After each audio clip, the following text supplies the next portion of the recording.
विशालकाय आकार वाले प्राणी पृथ्वी पर सदियों से चलते आ रहे हैं। इनकी कहानी पृथ्वी के लिए नई नहीं है, लेकिन हमारे लिए ये एक अनसुलझी पहेली की तरह है। पृथ्वी को बने हुए काफी समय बीत चुका है और इतने लंबे समय में पृथ्वी पर अनेकों जीव अपना जीवन बिता चुके हैं, लेकिन ये जीव कोई आम जीव नहीं थे। अपने विशाल आकार और अपनी हिंसक प्रवृत्ति के दम पर इन्होंने अपने समय में पृथ्वी पर आतंक मचा रखा था। तो चलिए आज समय की गहराई में जाकर इन जानवरों के बारे में पता लगाते हैं जो अपनी खूंखार ताकतों के साथ पृथ्वी पर अपना राज्य कर चुके हैं।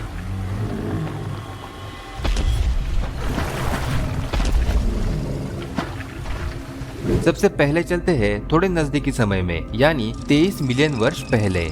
इस समय हमारी पृथ्वी के समुद्र में एक विशालकाय जीव रहता था जिसका नाम मेगालोडॉन था। इसे धरती पर अब तक की सबसे बड़ी और खूंखार शार्क माना जाता है। इसकी लंबाई 60 फीट तक थी और इसका वजन 50 से 70 टन तक बताया जाता है। लेकिन मेगालोडॉन का आकार उसकी असली ताकत नहीं थी, उसकी असली ताकत उसका जबड़ा था। मेगालोडॉन के जबड़े में इतनी अधिक ताकत थी कि यह एक कार को आसानी से चीर सकता था। इसके दांत 7 इंच तक लंबे और नुकीले होते थे, जो शिकार को चीरने और निगलने के लिए बिल्कुल परिपूर्ण थे। मेगालोडॉन का खूंखार होना उसके पर्यावरण और उस समय मौजूद प्रतिस्पर्धा के कारण भी था। प्राचीन महासागरों में कई बड़े और शक्तिशाली शिकारी रहा करते थे, जिनमें अन्य विशाल शार्क और समुद्री सरीसृप शामिल थे। इसी प्रतिस्पर्धा ने मेगालोडॉन को और भी अधिक ताकतवर और खूंखार बनने पर मजबूर कर दिया। मेगालोडॉन के समय यानी आज से लगभग 23 मिलियन साल पहले पृथ्वी का वातावरण बहुत अलग था। उस समय समुद्र का तापमान आज के मुकाबले थोड़ा ज्यादा था, जिसने मेगालोडॉन जैसे जीवों के विकास और प्रजनन को बढ़ावा दिया।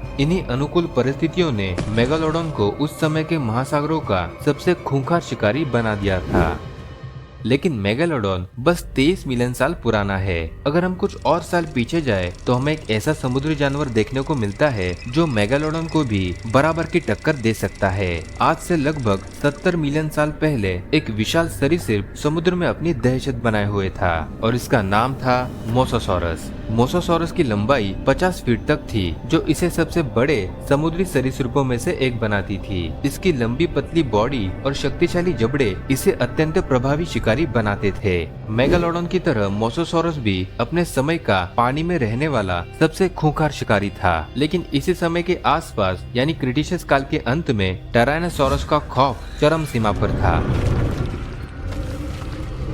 टायरानोसॉरस, जिसे सामान्यतः टी-रेक्स कहा जाता है, उस समय के धरती पर मौजूद सबसे बड़े और खूंखार मांसाहारी डायनासोर में से एक था। टी-रेक्स की लंबाई 40 फीट तक थी और इसका वजन लगभग 9 टन था। अगर हम आज के इंसान से इसकी तुलना करें तो टायरानोसॉरस रेक्स हमसे 2 गुना ऊंचा और 7 गुना लंबा होगा। बाकी खूंखार शिकारियों की तरह टी-रेक्स का भी सबसे बड़ा हथियार उसका शक्तिशाली जबड़ा था। इसके जबड़े में हड्डियों को चीरने जितनी ताकत थी। इसी के समान उस समय के शक्तिशाली डायनासोर जैसे ट्राइसेरेटॉप्स टी-रेक्स का एक प्रमुख शिकार होते थे। क्रिटेशियस काल के दौरान टी-रेक्स उत्तरी अमेरिका के घने जंगलों, मैदानों और दलदली क्षेत्रों में पाया जाता था। इस काल में कई अन्य मांसाहारी और शाकाहारी डायनासोर भी पाए जाते थे, जिनसे टी-रेक्स को हर रोज प्रतिस्पर्धा करनी पड़ती थी। चलिए अब टी-रेक्स को थोड़ा पीछे छोड़ के समय में और भी थोड़ा पीछे जाते हैं। लगभग 98 मिलियन साल पहले क्रिटेशियस काल के मध्य में दक्षिण अमेरिका के क्षेत्र में एक विशालकाय छिपकली जैसा जीव रहता था। यह डायनासोर के पूर्वज थे, जिन्हें जिगेंटोसॉरस के नाम से जाना जाता है। यह जीव टी-रेक्स से भी बड़ा था। इसकी लंबाई 40 से 45 फीट तक थी और इसका वजन 8 से 10 टन तक होने का अनुमान लगाया जाता है। इसकी विशाल खोपड़ी जो लगभग 6 फीट तक लंबी थी और इसके तेज नुकीले दांत इसे अत्यंत प्रभावी शिकारी बनाते थे।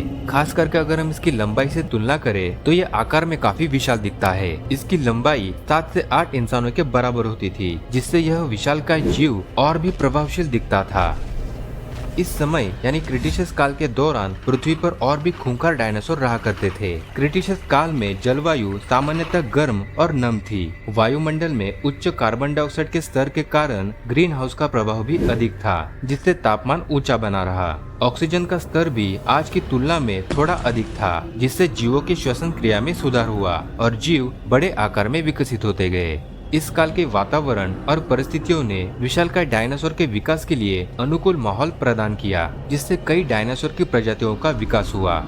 अब डायनासोर और उनके क्रिटेशियस काल को थोड़ा पीछे छोड़ते हुए हम समय में और भी थोड़ा पीछे चलते हैं, लगभग 150 मिलियन साल पहले। यह काल जुरासिक पीरियड के नाम से भी जाना जाता है। ये वो समय था जब पृथ्वी का समुद्र स्तर बहुत ऊंचा था। ग्लेशियरों की अनुपस्थिति और गर्म जलवायु के कारण समुद्र के स्तर में लगातार बढ़ोतरी होती गई, जिससे समुद्र के विशालकाय जीवों का तेजी से विकास हुआ, जिनमें से लाइपोरोडॉन जीव ने अपने विकास की चरम सीमा तय कर ली थी। यह प्लायोसोरस के परिवार का एक सदस्य था और अपनी प्रजाति के अन्य सदस्यों की तुलना में बेहद ही खतरनाक और शक्तिशाली था। इसकी लंबाई 25 से 40 फीट बताई जाती है और वजन कई टन तक होने का अंदाजा लगाया जाता है। इस विशालकाय दानव के साथ अगर हम इंसान की तुलना करें तो इसके सामने हम किसी छोटी मछली के समान दिख सकते हैं। इसके बहुत बड़े 4 पंख थे और इसके शरीर का ढांचा पानी में आसानी से तैरने के लिए बहुत अनुकूल था। इसकी इन्हीं शारीरिक विशेषताओं ने इस जीव को उस समय का बहुत तेज और चालाक शिकारी बना दिया था। जुरासिक पीरियड में समुद्र खूंखार शिकारियों से भरा हुआ था, जिनमें क्रोनोसॉरस और प्लेसियोसॉरस भी शामिल थे। ये भी काफी खतरनाक शिकारी थे। जुरासिक पीरियड के समुद्र आज अगर मौजूद होते तो हम इंसान समुद्र में कभी पैर भी रखने की हिम्मत नहीं करते, लेकिन इन विशाल दानवों से भी ज्यादा डरावना और सबसे खतरनाक शिकारी इससे भी पहले के समय में मौजूद था।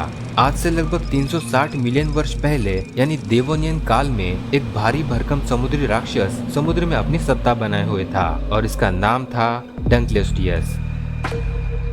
इसे आज तक की सबसे रहस्यमयी और विशाल मछली माना जाता है। यह प्लेकोडोर मछलियों की श्रेणी का सबसे बड़ा और खूंखार सदस्य था। इसकी लंबाई 20 से 30 फीट तक थी और वजन 1 टन से अधिक था। इसके सिर और धड़ का हिस्सा एक कठोर कवच से ढका होता था, जो इसे अन्य शिकारियों और शिकार से सुरक्षा प्रदान करता था। इसकी लंबी मसल वाली पूंछ इसे तेज तैरने के लिए मदद करती थी, जिससे यह विशाल शिकारी बड़ी तेजी से अपना शिकार पकड़ता था। इसके जबड़े में ब्लेड जैसे प्लेट होते थे, जो कुछ ही मिनटों में शिकार का सफाया कर देते थे, लेकिन इसके विशाल आकार ने इसे उस समय का सबसे खूंखार शिकारी बनाया था। देवोनियन काल पृथ्वी के इतिहास का एक महत्वपूर्ण कालखंड था। इसे मछलियों का युग यानी एज ऑफ फिशेस भी कहा जाता है, क्योंकि इस काल में मछलियों की विविधता और संख्या में भारी वृद्धि हुई थी। इस काल ने पृथ्वी पर आगे कई बड़े समुद्री जीवों का विकास किया, जिनकी कुछ झलकियों को आज हमने हमारी इस वीडियो में देख लिया है। बाकी जानवरों की किस्से कहानियों को हम अगली वीडियो में जारी रखेंगे।